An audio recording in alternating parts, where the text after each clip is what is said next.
क्या आपको पता है जब हम किसी भी स्टार्टअप की वैल्यूएशन निकालते हैं तो उनके पीछे किस कॉन्सेप्ट का नाम होता है?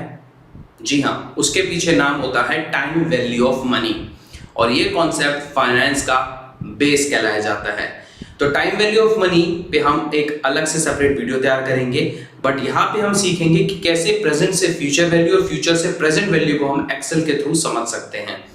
देखिए, एक चीज यहाँ समझ लीजिए, टाइम वैल्यू ऑफ मनी जो है वो बहुत इंपॉर्टेंट कॉन्सेप्ट है और एक ऐसा कॉन्सेप्ट है जो आपको ये सिखाता है कि आज का जो भी रुपया, फॉर एग्जांपल आज मैं बात करूं 2000 रुपए की, तो आज अगर आपके पास 2000 का नोट है तो एक साल बाद वो 2000 का नोट आपके पास रहेगा, बट अगर मैं वैल्यू की बात करूं तो उसकी वैल्यू वो 2000 पे नहीं रहेगी। जिसके पीछे बहुत से फैक्टर हैं, जिनमें बहुत बड़ा जो रोल है वो इन्फ्लेशन का है कि महंगाई एक सबसे बड़ी प्रॉब्लम बन के आती है, जहां पे वैल्यू जो होती है, परचेजिंग पावर भी जो होती है कंज्यूमर की, वो भी उसकी परचेजिंग पावर को कम करता है और जिस वजह से उसकी वैल्यू जो होती है डिक्रीज हो जाती है। तो जब मैं अगर बात करूं, अगर आपके पास कोई चीज आज प्रेजेंट में और अगर आपको फ्यूचर में जाना है तो उस चीज में आपको कंपाउंड करना पड़ता है। और सिमिलरली अगर आप फ्यूचर में हैं और फ्यूचर से आपको प्रेजेंट की वैल्यू निकालनी पड़ती है तो उस केस में हमें उसको डिस्काउंट करना पड़ता है। तो ये पूरा सर्कल कंपाउंडिंग और डिस्काउंटिंग के जो है आसपास घूमता रहता है। तो एक्सेल में आज मैं आपको सिखाने जा रहा हूं एक बहुत इंपॉर्टेंट फॉर्मूला जो प्रेजेंट से फ्यूचर, फ्यूचर से प्रेजेंट वैल्यू आपको कैलकुलेट करने में हेल्प करेगा। तो एंड तक बने रहें और इस वीडियो को देखें। और एंड में मैं आपसे एक क्विज भी पूछूंगा, जिस क्विज में आपको आंसर देना है कमेंट सेक्शन में, और देखते हैं कौन कौन सही आंसर देगा। तो चलते हैं सीधा बोर्ड की तरफ।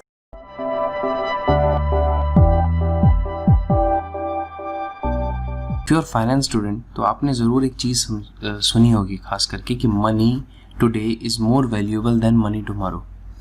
जो आज का अगर मान लीजिए 100 रुपया है, वो एक साल बाद का 100 रुपया नहीं रहेगा, ये हम सबको पता है। The reason, the clear cut reason, there are so many reasons, but the most important reason is inflation. जो महंगाई होती है उसकी वजह से जो होती है प्रेजेंट और फ्यूचर वैल्यू के बीच में गैप रहता है। तो होता ये है जनरली, मैं आपको थोड़ी सी ब्रीफिंग कर दूं यहाँ पे, कि अगर मैं आज प्रेजेंट वैल्यू पे हूँ और मुझे फ्यूचर वैल्यू पे अगर जाना है तो मैं कंपाउंडिंग की हेल्प से जाता हूँ, और अगर मैं फ्यूचर वैल्यू से प्रेजेंट वैल्यू की तरफ आना चाहूँ तो मैं वहाँ डिस्काउंटिंग करता हूँ। कंपाउंडिंग, डिस्काउंटिंग, इन सब के लिए एक इंटरेस्ट होता है। कोई इंटरेस्ट है, अगर आपने कहीं से बोरिंग करी है तो वो इंटरेस्ट रेट है बेसिकली आपका, या आपने कहीं किसी को पैसा दिया है तो वहाँ से अगर आपको कोई इंटरेस्ट आ रहा है तो वो रेट आपके लिए वहाँ पे इंटरेस्ट रेट का काम करेगा। तो प्रेजेंट से जब भी फ्यूचर की तरफ हम देखेंगे ना, तो हमेशा हम कंपाउंडिंग करेंगे, और जब फ्यूचर से प्रेजेंट की तरफ हम देखेंगे तो हमेशा डिस्काउंटिंग करेंगे। तो एक चीज़ हम यहाँ बता दें कि एनपीवी का मतलब क्या है, नोट में मेंशन है, NPV is equal to the sum of the DCF, that is discounted cash flows minus the initial investment. यहाँ से इसको ऐसे समझते हैं, एक एग्जाम्पल को हम अभी देखेंगे पूरा, बट आप समझिए कि अगर आपने किसी भी चीज़ में इन्वेस्टमेंट करी है तो सबसे पहले आपने कहीं पैसा लगाया। सपोज़ आपने अगर 1 करोड़ की कोई मशीनरी खरीदी, तो सबसे पहली चीज़ क्या हुआ, आपका कैश आउटफ्लो हुआ, आपका 1 करोड़ रुपए निकला। अब वो कैश इनफ्लो कैसे होगा, जब आपको ईयर ऑन ईयर बेसिस पे उसके थ्रू आपको प्रॉफिट्स आएंगे, पैसा आएगा आपको, वो आपके कैश इनफ्लोज हो जाएंगे। तो इनिशियली जब भी होता है ना तो आउटफ्लो होता है, ठीक है। आपने जो इन्वेस्टमेंट करी वो आपका आउटफ्लो, आपका पैसा निकला, और फिर उस प्रोडक्ट ने, उस मशीनरी ने आपको आपके प्रोडक्ट के थ्रू बहुत कुछ कमा के दिया। ईयर ऑन ईयर बेसिस पे जो पैसा आया उसको मैंने क्या, कैश इनफ्लो बोल दिया। यहाँ मैंने जो एग्जांपल लिया है, अमाउंट्स मैंने लैक्स में लिए हैं। मैंने मान के रखा कि मैंने कोई 5 करोड़ की एक मशीनरी खरीदी है, 500 लैक्स की, मतलब 5 करोड़ की एक मैंने मशीनरी खरीदी। तो इसलिए ईयर 0 पे मैंने उसको दिखा दिया कि 5 करोड़ रुपए मेरे यहाँ से कैश आउटफ्लो हुआ है, माइनस में मतलब आउटफ्लो हुआ है। अब 0 इसलिए लिया है क्योंकि आज की डेट है तो उसको 0 मानता हूँ, और नेक्स्ट ईयर में मानता हूँ। ये सारे आप देख सकते हैं 50, 100, 150, 120, 130, ये सारे इसके कैश इनफ्लोज है। इसने मुझे इतना पैसा कमा के यहाँ से दिया, 5 करोड़ रुपए लगाए, एंड इतना पैसा मैंने, आप देख सकते हैं करीबन अगर मैं सामने यहाँ आ रहा है 5.5 करोड़ मैंने कमाए। तो मोटे मोटे मैं बोलूँ तो 50 लाख रुपए मैंने ऊपर ही कमाए हैं। ये अभी ऐसे इन वैल्यूज़ को देख के मुझे समझ आता है कि यहाँ पे एक चीज़ देखने वाली है। अगर मैंने 50 करोड़ फर्स्ट ईयर में लिखा है तो मैं ये फ्यूचर वैल्यू को बोल रहा हूँ कि 1 साल बाद वो 50 करोड़ कमाएगी, 2 साल बाद वो 100 करोड़ कमाएगी। अब करना क्या है, मुझे इन सारी वैल्यू की आज की वैल्यू को कंप्यूट करना है, मतलब डिस्काउंट करके लाना है। समझ गए? तो ये 50 लाख को जब मैं आज ज़ीरो पे, अगर मैं ईयर 0 पे इसको लेके आऊँगा तो डेफिनेटली वैल्यू कम आएगी। वहीं सेकेंड ईयर को लेके आऊँगा तो और कम आएगी, थर्ड ईयर को। रीज़न मीन उस हिसाब से जो इंटरेस्ट रेट है उसकी पावर बढ़ती जाएगी।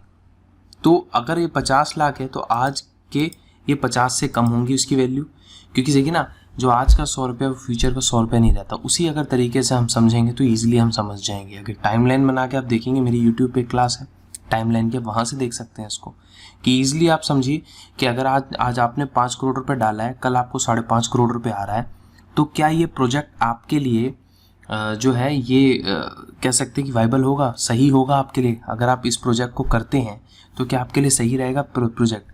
तो ये पता तब लगेगा जब इन सब के मैं जो है प्रेजेंट वैल्यूज़ को कंप्यूट कर लूँगा, वो मेरे लिए इंपॉर्टेंट होगा। तो यही तो प्रोजेक्टेड एनपीवी है सारा। यहाँ पे अगर मैं इसकी बात करूँ आज की प्रेजेंट वैल्यू, तो अगर मैं इसको कंप्यूट करूँ तो एज इट इज़ ये सेम ही रहेगी इसमें कुछ चेंज नहीं रहेगा। 5 करोड़ आज के 5 करोड़ हैं, फ़र्क इन पे पड़ेगा। ये फॉर्मूला मैं आपको सिखाऊंगा और फिर मैं आपको 2 अप्रोच बताऊंगा कि डीसीएफ के थ्रू हम मैनुअली कैसे निकाल सकते हैं डिस्काउंटेड कैश फ्लो अप्रोच से, और एक्सेल में भी इसको निकालने का क्या तरीका है, और क्या दोनों में डिफरेंस आता है तो उसको हम किस तरीके से डील कर सकते हैं। तो बहुत इंपॉर्टेंट है, एंड तक बनी रहेगा, ज़रूर देखिएगा इस वीडियो को, बहुत लर्निंग वाली वीडियो है आपके लिए। तो यहाँ मैंने इंटरेस्ट रेट जो ले रखा है 10%, मतलब मैंने 10% बोरिंग करी, ठीक है, कहीं मैंने बैंक से या कहीं से मैंने पैसा लिया 10% पे, और मैंने उस पैसे से कितना लिया, 5 करोड़ रुपया मैंने उठाया 10% पे, और मैंने उसे एक मशीनरी खरीदी, जिस मशीनरी ने मुझे इतना जो इन्फ्लो निकाल के 5 सालों में दिया। 5 साल बाद वो मशीनरी मेरी एक तरीके से मान लेते हैं मैंने रिप्लेस कर दी, ठीक है। मैं अब टर्मिनल वैल्यू की यहाँ कोई बात नहीं कर रहा, सीधा मैंने रिप्लेस कर दी, 5 साल तक मुझे उस मशीन से पैसा आया। अब मैं इस 50 की अगर आज प्रेजेंट वैल्यू को कंप्यूट करूँगा तो उसका फॉर्मूला देखिए, इज इक्वल टू, ये मैं लूँगा जो मेरी वैल्यू है, इसको मैंने 50 को लिया, देन डिवाइड करूँगा, ब्रैकेट स्टार्ट करूँगा 1 प्लस जो मेरा रेट ऑफ इंटरेस्ट है। बिल्कुल आप पीआरटी वाला याद है फॉर्मूला, उसी तरीके से सारे फॉर्मूला फाइनेंस के निकल रहे हैं इसमें।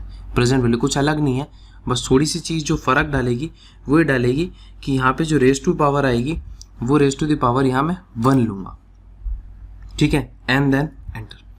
तो देखिए ये 50 लाख रुपए एक साल बाद जो मैं कंप्यूट करने की बात कर रहा था, उनकी आज की वैल्यू 45 लाख जो है, तकरीबन 45 लाख रुपए के बराबर है, ठीक है। जैसे मैं आपको बताया था आज की वैल्यू में कम है, जो फ्यूचर वैल्यू दिख रही है 50 लाख, बट उसकी आज प्रेजेंट वैल्यू सिर्फ 45 लाख रुपए है। अच्छा, इसको यहाँ पे मैं फर्दर ड्रैग करके भी मैं फॉर्मूला कर सकता हूँ, बशर्ते मुझे एक चीज़ ध्यान रहनी चाहिए कि इसमें सबसे कांस्टेंट चीज़ क्या है। सोचिए, जो एक वैल्यू जो फिक्स्ड है वो आपकी वैल्यू है इंटरेस्ट रेट। तो मैं काम कर सकता हूँ, इंटरेस्ट रेट को यहाँ सेलेक्ट करके मैं यहाँ पे F4 प्रेस करके इसको फ्रीज कर दूंगा एंड देन एंटर, और अब मैं इसको ड्रैग करूँगा तो ईजिली मेरी सारी ये वैल्यूज़ यहाँ कंप्यूट हो गई। और ये देखिए हैरानी की बात ये है, जो 130 करोड़ रुपए में 5 साल बाद बोल रहा हूँ, ठीक है ना, वो आज उसकी वैल्यू सिर्फ मात्र जो है 130 मतलब 1.30 करोड़, तो आज उसकी वैल्यू 80,72,000 रुपये ये करीबन तकरीबन। तो अगर हम इन सब की वैल्यू को देखेंगे यहाँ से देख के, तो मैंने आपको क्या बताया था, ये वाली फिगर को देखो तो 50 लाख आप प्रॉफिट पे ही हो, है ना, बट एक्चुअली में फाइनेंस जो हमें समझा रहा है उस हिसाब से अगर हम देखें तो हम 96 लाख के अराउंड माइनस हम लॉस में। तो एक तरीके से आपको ये प्रोजेक्ट क्या है, 0 से नीचे है, डेट मीन्स ये प्रोजेक्ट जो है वो फिजिबल नहीं है, वाइबल नहीं है, करने का कोई फ़ायदा नहीं है, तो आपको ऑटोमेटिकली रिजेक्ट कर देना चाहिए, ये आपको प्रोजेक्ट लेना ही नहीं चाहिए, ठीक है। फिर डीसीएफ के लिए आपको क्या करना पड़ेगा, कुछ नहीं करना, आपको सिर्फ सम करना है, ठीक है, अपना नॉर्मल आप सम लगाएंगे, इसको करेंगे एंड देन एंटर, तो आपको यहाँ वैल्यू आ गई 96 lakh rupees in minus terms. मतलब ये काम आपको नहीं करना since the value is less than 0, तो आपके लिए फ़ायदा ही नहीं है ना। आज आप 5 करोड़ रुपए लगा रहे हो और 5 साल बाद इतना पैसा आएगा 5 सालों में, तो आज के हिसाब से तो आप 96 लाख रुपए के लॉस में हो। अगर एक चीज़ अगर देखिए, मैं एक चेंज कर रहा हूँ, या डेट करीबन 150 लाख की जगह, मतलब 1.5 करोड़ की जगह मैं इस वैल्यू को अगर 450 कर देता हूँ, ठीक है, 4.5 करोड़ रुपए कर देता हूँ, तो देखिए ये वैल्यू यहाँ कितनी आ गई, आपको 1 करोड़ 28 लाख रुपए का आपको यहाँ पे प्रॉफिट दिखा रहा है। तो ये वाइबल होता 0 से ऊपर, तो मतलब हाँ you can take risk, but since ये जो वैल्यू आ रही है मेरी आ रही है 96 लैक्स माइनस में, तो it is not viable, it is not feasible, आपको नहीं करना चाहिए ये काम, ठीक है। आगे प्रोजेक्टेड एनपीवी, मतलब ये एक्सेल इनबिल्ट फॉर्मूला से मुझे निकालनी है। और एक बात मैं बता दूं, एक्सेल में भी आपको फॉर्मूला प्रोवाइडेड है, एक्सेल से भी आप निकाल सकते हैं। आप समझने वाली बात अब ये है, मैं एक्सेल का फॉर्मूला लगाऊंगा, देखना गलती कहाँ करते हैं सब। Is equal to NPV, exactly formula आ रहा है NPV का, टैब प्रेस करेंगे। सबसे पहले हमसे बोलता रेट, जी मैंने रेट यहाँ से सेलेक्ट कर लिया है, जो मैंने 10% था, कॉमा। अब मैं पूरी की पूरी ये कैश फ्लो लूँगा, ठीक है, एंड देन एंटर। मेरी क्या वैल्यू आई, -87 लाख। सर ये तो इससे डिफर आ गई। डिफर आई क्यों है, अगर थोड़ा सा दिमाग लगाएंगे तो हम जान जाएंगे। मैंने यहाँ किया क्या था, मैंने यहाँ पे पूरा का पूरा कैश फ्लो ले लिया था सम में, ठीक है। तो अगर देखने वाली बात ये है, ये जो मेरा इनिशियल इन्वेस्टमेंट है, इन्वेस्टमेंट तो मेरी पहले होगी ना पैसा आने से, तो ये तो जीरो पे। अगर मैं इसको भी इंक्लूड कर दूंगा तो सारे ईयर जो इसकी डिवीजन में वो सारे हिल जाएंगे, उनकी डिवीजन ही गलत हो जाएगी। तो मुझे यहाँ पे 500 इसमें नहीं इंक्लूड करना, क्योंकि मुझे 500 से कोई भी डिवीजन नहीं चाहिए इंटरेस्ट रेट की, वो तो एज ऑन डेट है ना टुडे में। तो इसको अगर मैं इस तरीके से करूँ, ध्यान दीजिएगा इस फॉर्मूले पे, इज इक्वल टू NPV, नहीं जी नहीं, इज इक्वल टू सम करेंगे, सम, ठीक है। मैं यहाँ पे सम करूँगा, is equal to some formula लगाऊंगा, एंड देन मैं सम में सबसे पहले 500 को साइड रख दूंगा, ठीक है। जो मेरा 5 करोड़ है माइनस में, उसको मैंने साइड करा, सम करना ना बेसिकली, क्योंकि हमने DCF में सम करा। अब मैं NPV लगाता हूँ बाकियों पे, ठीक है। मैं NPV लगाऊंगा, किन के ऊपर लगाऊंगा, इन सब के ऊपर NPV लगाऊंगा। बट इससे पहले मेरे को क्या करना है, मुझे रेट यहाँ सेलेक्ट करना है, एंड देन मैं इन सबको सेलेक्ट कर लेता हूँ। बिल्कुल हम इसको नीचे देखते देखते चलेंगे तो सब हमें एक्सेल पूरा गाइड करता है। एंड देन डबल ब्रैकेट होंगे। देखिए एक चीज़ यहाँ देखेंगे, रेड वाला पहले बंद हुआ है एंड देन ब्लैक वाला उसके बाद बंद हुआ है, तो डबल ब्रैकेट से बंद करूँगा एंड देन एंटर। अब आपकी वैल्यू ये देख सकते हैं इन दोनों से मैच हो गई, ठीक है। तो गलती लोग कहाँ करते हैं, गलती ये करते हैं जब NPV का फॉर्मूला लगाते हैं वो इनिशियल इन्वेस्टमेंट को भी जो है डिस्काउंट रेट से कर देते हैं डिवाइड। तो ये चीज़ नहीं आप गलती करेंगे, तो ये बहुत इंपॉर्टेंट था। आप इससे ईजिली NPV कैलकुलेट कर सकते हैं। आपको फ्यूचर और प्रेजेंट वैल्यू आई होप समझ आया होगा। अगर कहीं भी दिक्कत आई यूट्यूब चैनल से आप मेरे देख सकते हैं, आराम से सीख सकते हैं। नेक्स्ट क्लास में हम और फाइनेंस की 2-4 क्लासेस हम इसमें देखेंगे। बहुत लर्निंग की है, बने रहिए। Thanks for watching. मेरा आज का सवाल, उस डिस्काउंट रेट को हम क्या बोलते हैं जहां NPV सारे कैश फ्लोज की जीरो होती है?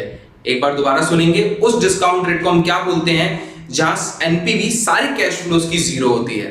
कमेंट सेक्शन में इसको आंसर देके जरूर बताएं और चैनल को सब्सक्राइब करना ना भूलें और बेल आइकन को प्रेस करना ना भूलें ताकि आपके पास फाइनेंस से रिलेटेड लेटेस्ट हमारी सारी नोटिफिकेशन पहुंच सके। Thanks for watching.